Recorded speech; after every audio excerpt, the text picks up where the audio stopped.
With the world on edge as tensions between Israel and Iran continue to mount and the US bolsters its military presence in the Middle East, are we inching closer to a wider regional war?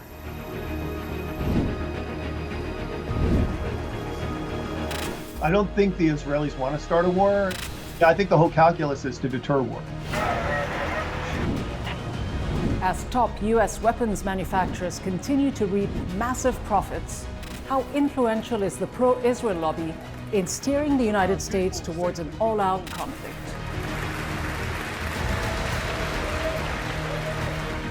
I think it has a huge influence, and it's not just AIPAC, it's other pro-Israel groups like the Christian Zionists. These groups have tremendous influence. Hello, I'm Rida Fakhri. Welcome to Bigger Than Five. Today we stand on the precipice of what could be the most dangerous escalation in the Middle East in decades. A conflict between Iran and Israel would not only devastate the region, but looks likely to draw in the United States and possibly other global players. In the halls of power in Washington, D.C., influential lobbies are shaping policy decisions that could push us to the brink. On today's program, we explore the interplay of politics, profit, and power. Earlier this month, the United States approved another $20 billion in new weapons sales to Israel, including fighter jets and missiles. The Pentagon has confirmed that there are 40,000 US troops in the region, 2 aircraft carriers, and a missile submarine. In a few moments, we'll take a closer look at the prospect of an all-out war involving the active participation of the United States.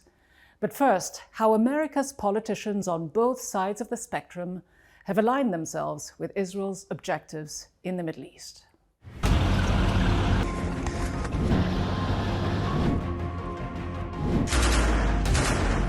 I will always ensure that Israel is able to defend itself, including from Iran and Iran-backed militias such as Hamas and Hezbollah. All the military security assistance that had been going to Israel continues to go to Israel. They are still getting the tools, the capabilities, and the weapons that they need for the fight that they're in.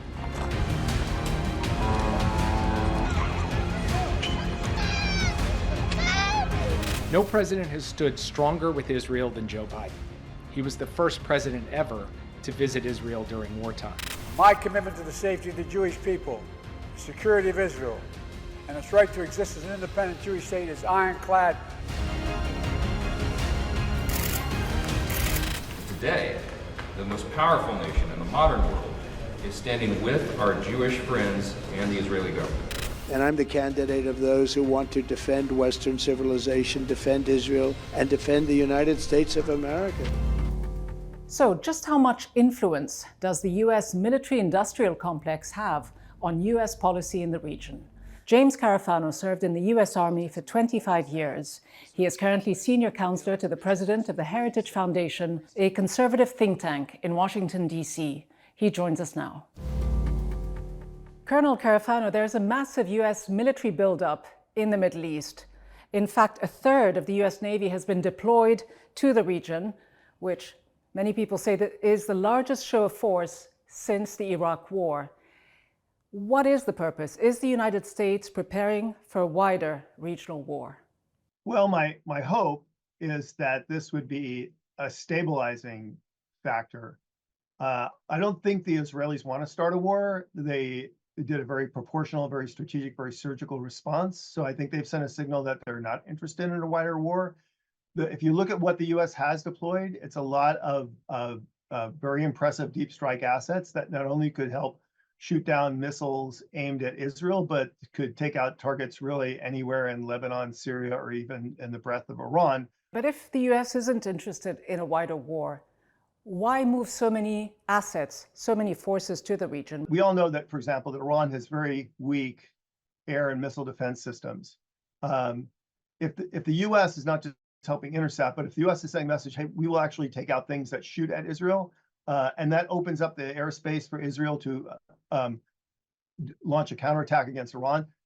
I mean, the breadth of targets that are available is really off the charts. I mean, they could take out Iran's command and control. They could take out their energy grid. They could take out facilities that are used to export oil. They could take out nuclear sites. And Iran presumably could make serious damage as well. Is it wise for the United States? Is it the right strategic decision for the United States to go to war with Iran at Israel's behest? We know that the Israeli Prime Minister Netanyahu has been trying to provoke a war with Iran for many, many years. I don't think it's in anybody's interest to see a wider war in the Middle East. Look, neither party can really have a successful war. There's a lot of countries in between Iran and Israel, so they can't really invade each other. They can fire a lot of weapons back and forth at each other, but it would be very inconclusive. And I think the major focus of a U.S. deployment would say, look, nobody can win here, and you might as well back off. I think that's the purpose of the Would it be a operation. major strategic mistake for the United States to be dragged into a war if it were to happen? Yeah, I think the whole calculus is to deter war, which I think the weaker response would be to do nothing and let the two sides look at each other and say, well, should I take a shot today? Maybe I'll win. I think that's more risky. But if this is all about deterrence, wouldn't it be easier for the United States to rein in its close allies? A lot of people looking at this see a lot of provocative acts of war that have been taken by Israel towards Iran. Well, it wasn't the Israelis, for example, who targeted a soccer field in Israel. It wasn't the Israelis who asked Hezbollah to shoot rockets and missiles at there. It was so. If you look at the Israeli response to those provocative activities, they were both proportional, strategic, and very surgical. So it was clearly if Israel wanted a larger war, when they attacked the soccer field, Israel could have just unleashed all the weapons. They didn't. So I think the Israelis were sending a strong message that they weren't interested in a wider war, and I think the U.S. isn't either. I'm not sure how that squares with the facts. If we look at the facts, since October 7th, Israel has conducted more than 17,000 attacks on 5 countries in the region, including Lebanon, Syria, Yemen, Iran, and Palestine. More than 6,500 attacks on Lebanon alone, killing more than 590 civilians and journalists. There were at least 2 attacks on Iran, targeting Haniyeh, as you know, the political leader of Hamas, on July 31st, and the attack on the Iranian consulate building back in April in Damascus. That's all according to the Armed Conflict Location and Event Data Project, the ACLED. These are acts of war. These are provocations, aren't they? Yeah, so if you look at the UN Charter, of which Israel is a member, every nation has the inherent right of self-defense. It's impossible to argue that October 7th wasn't a direct attack on Israel, and Israel's response wasn't both proportional and valid. All the subsequent attacks, whether it's by Houthi rebels at ships at sea or from Hezbollah in Lebanon, or even covert operations financed by the Iranians, the Israelis are responding to that, and they have a perfect right under the rules of inherent self-defense to do that. Are you saying that these attacks are all in self-defense, that the assassination of Ismail Haniyeh was also in self-defense? That's correct. How is it in self-defense? When you've got an act of aggression. Wait, no. If somebody plans an attack on a country, that person is directly responsible and they're a legitimate military target. There's no question about that at all. Tell us, when Iran threatened or attacked either the United States or Israel? The people that they killed in Iran, right, were the people that were responsible for planning attacks against Israel. That makes them a legitimate target. It's widely documented, though, that Netanyahu has long been trying to draw the United States into a costly war with Iran. Ehud Barak, the former Israeli prime minister, he's admitted that this was Netanyahu's plan back in 2010, 2011, 2012. You'll find no American official that says Israel has asked the United States to partner with war against them. And all the actions since October 7 are acts of deliberate self-defense. Does that include attacks on hospitals? Yeah, on schools? Attacks on hospitals that were actually used as on military refugee bases. Camps? But again, used as military bases by Hamas. On UN shelters? Not just to be quibbed to talk about, what some other analysts said, but I mean, I look at this as somebody who was in the military for 25 years, planned military operations, and as a military historian, has looked at many wars, including, for example, attacks on civilian populations in World War II, which were, incredibly large and devastating. So I understand what is proportional, what their legal responsibilities are, what you have to understand in terms of the capacity and capabilities of the weapons. So I agree with the West Point assessment that though the Israelis have conducted themselves both honorably and legally and professionally. Well, needless to say, many would vehemently disagree with this characterization, but let me ask you this. You've been saying that the deployment of US military assets in the region is for deterrence. But is it really about deterrence, or is it about war profiteering? It's about deterrence, right? There's no The five real major weapons manufacturers in the United States, we know, will reap enormous profits from wars. In fact, in 2022, they shared more than $118 billion in Pentagon contracts. The U.S. defense industries make money whether the United States is at war or peace. So the notion that somehow war is more profitable for military industries, that's a bit of a mythology. I mean, it's a bit of a lame excuse. I mean, it sounds, you can't just, well, you can, right? Say, well, it's Israel dragging the war. No, it's the war profiteers. The obvious answer is the simplest answer. Israel is defending itself, and as a nation with a legitimate right of self-defense, and the United States, as an ally to them, is supporting that. Well, it could be both these factors, but how do you respond to critics who say the United States military establishment is putting profits above regional and global security? Yeah, well, there's actually no evidence of that. Look, the United States would much rather deploy its military forces in the Indo-Pacific to deter China and Taiwan than it would be to having forces in the Middle East and the Mediterranean. As a matter of fact, traditionally, 70% of our Navy is in the Indo-Pacific. The other 30% is spread all over the world. So the fact that the United States has to mass a third of its combat power in this region to deter a conflict, that's actually not good news for the United States. That stresses our system. So no, it's not something that the military would be in favor of. And it's certainly not something that the military industrial complex would be in favor of. They don't profit from this in any way other than fulfilling contracts, which were written long before October 7th of last year. Sure, but wars are lucrative for these American weapons manufacturers, aren't they? To what extent does the US military-industrial complex steer US foreign policy when it comes to going to war with Iran or any other country? Yeah, I would say zero. I mean, there was a time when the US military-industrial complex was a significant portion of our economy. That was over 80 years ago. The entire US military-industrial complex today is a fraction of a company like Microsoft or Apple. So they're not the big drivers of the economy. The war industry doesn't drive our economy. Actually, wars in general are not good for the economy. Our economy didn't flourish, for example, during Iraq and Afghanistan as a result of wars. It actually increased costs and all the other ancillary things. So the notion that somehow the US profits from war, the only problem with that is in the last 30 years, there's actually no evidence of that. Well, Senator Bernie Sanders said the US plans to dedicate around $900 billion to the military this year alone. Almost half this amount will go to a handful of huge defense contractors, just five of them, the big five as they're known. Yeah, so that's because we only have a handful of large defense contractors, which is why they get most of the money. Well, it wasn't the case many years ago. There were about 51 contractors. They're now down to 5. War is a much more profitable business, right? It's less profitable now, which is why there are less companies in it. But also, like the number you figured you just gave, that's less than we spend on the national debt. So our defense spending is actually not even a top tier spending issue for the U.S. And you have to put it in context, because the United States is a global power with global responsibilities. We're helping out in Ukraine. We have forces in NATO. We're deterring the Chinese against Taiwan in the Indo-Pacific, and we're trying to keep peace in the Middle East. These are huge obligations, and they're not cheap. And just one final question. Israel has dropped more than 70,000 tons of bombs on Gaza since last October. That's far more than the total amount of bombs that were dropped during the entirety of World War II.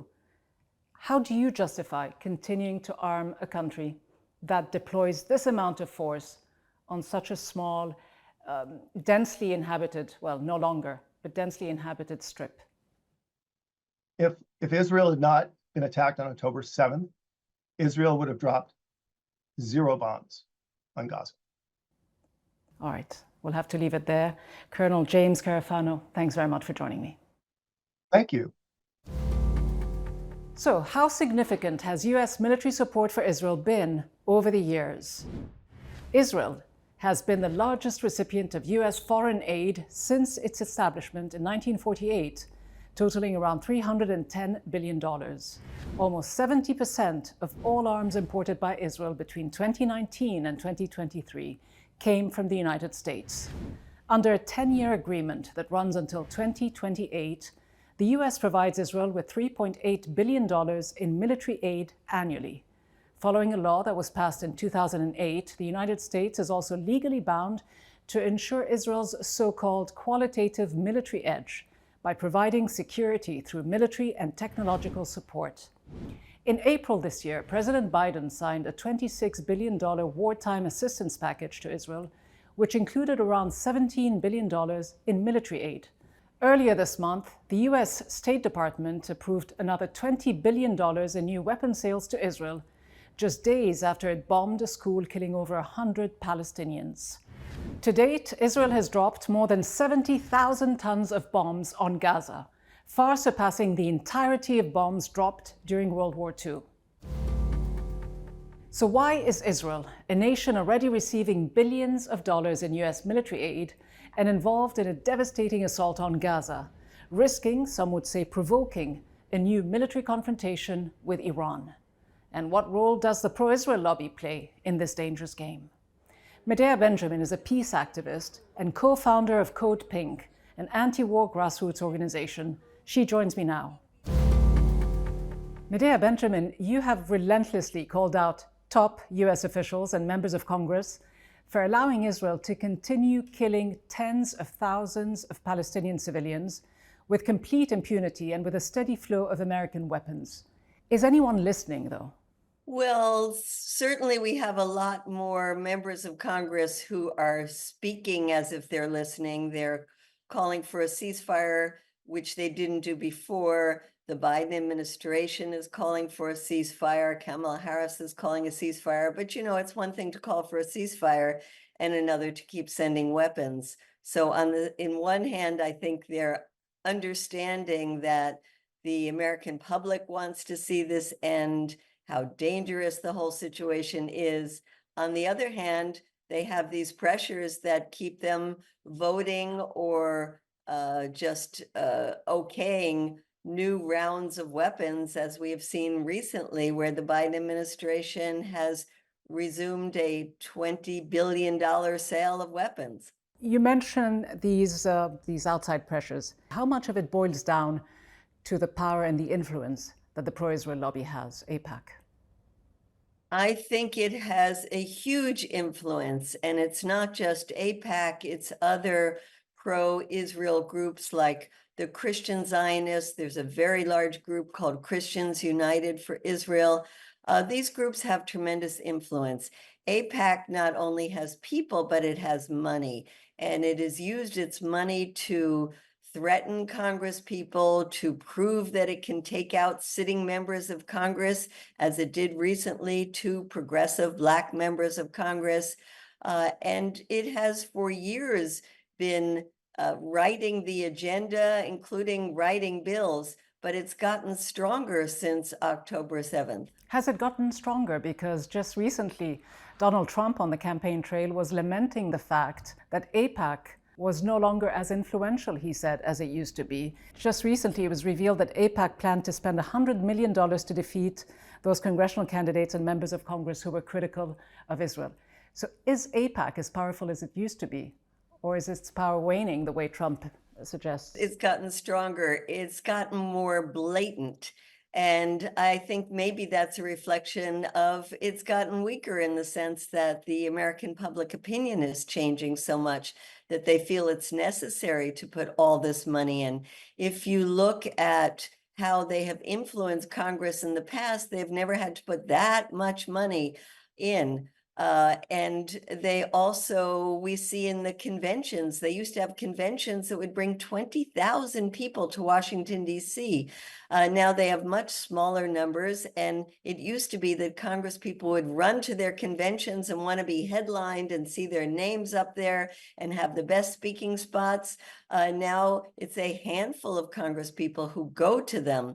So in the sense, the narrative has changed. There is much more sympathy among the American public to the Palestinian people, and AIPAC feels a need to throw its weight around. We recently learned from the Justice Democrats, which is the Progressive Political Action Committee, that only 33 members of Congress, that's out of 535 members, if you combine both the senators and members of the House of Representatives, did not receive donations from AIPAC in the last election cycle. To what extent do these donations drive, as you say, the political agenda, and now this push for war with Iran? Well, I think it's become clear that our elections are not very democratic because of the massive amounts of money that flow into these elections, and AIPAC is one of the main culprits for that.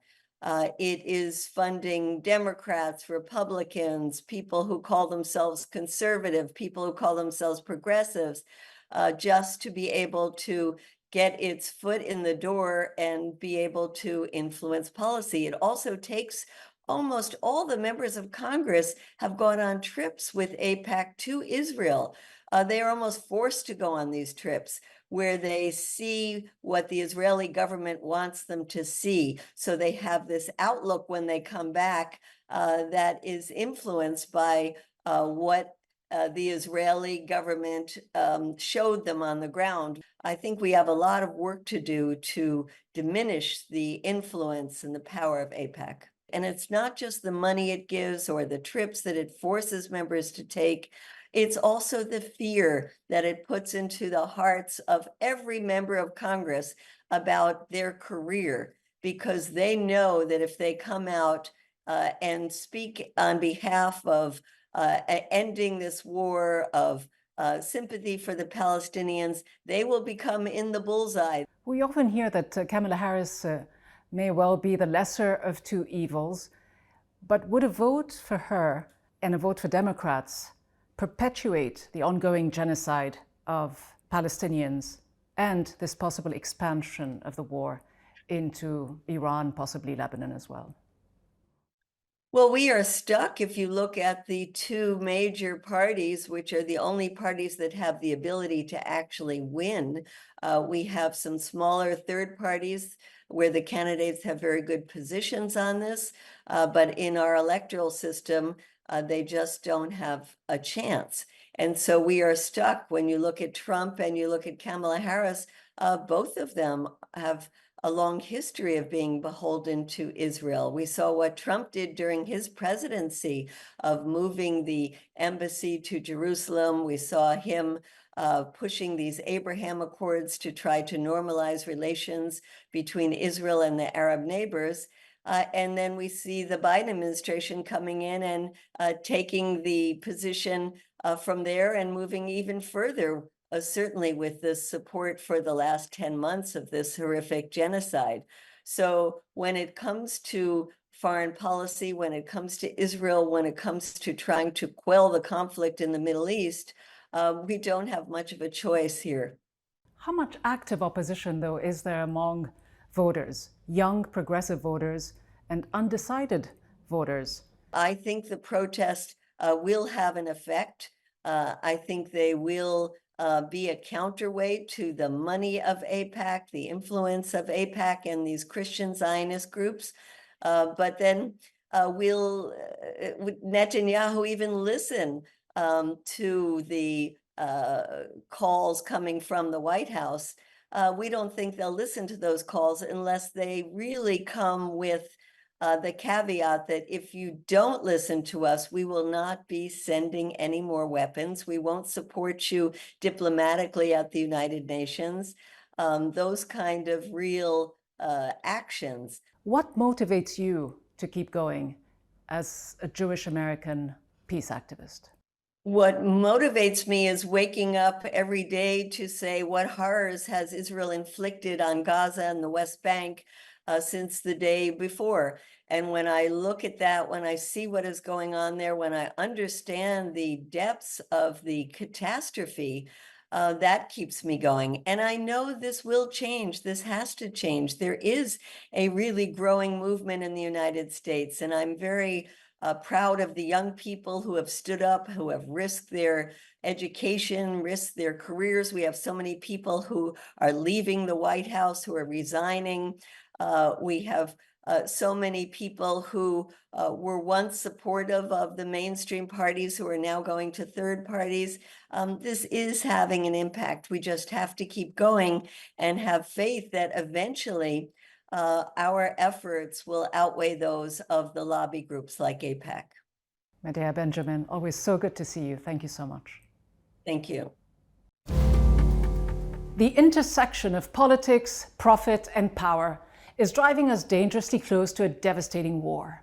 There would be no victor, only a fool's victory, a Pyrrhic victory. The regional conflagration could involve not just Israel and Iran, but the United States and potentially other global nuclear powers. In this volatile landscape, it's crucial to question the narratives, challenge the motivations, and demand accountability from those beating the drums of war. The lives at stake, the potential for regional destruction, and the global ramifications are far too great to ignore. The massive flow of military aid to Israel, the influence of powerful lobbies, and the vested interests of the military-industrial complex all raise troubling questions about who really benefits from these escalations. Americans, decades from now, will undoubtedly reflect on the mad whims of the political ideologues and the war profiteers and ask, was it worth it? That's all from Medea Benjamin and the team. Thanks for watching.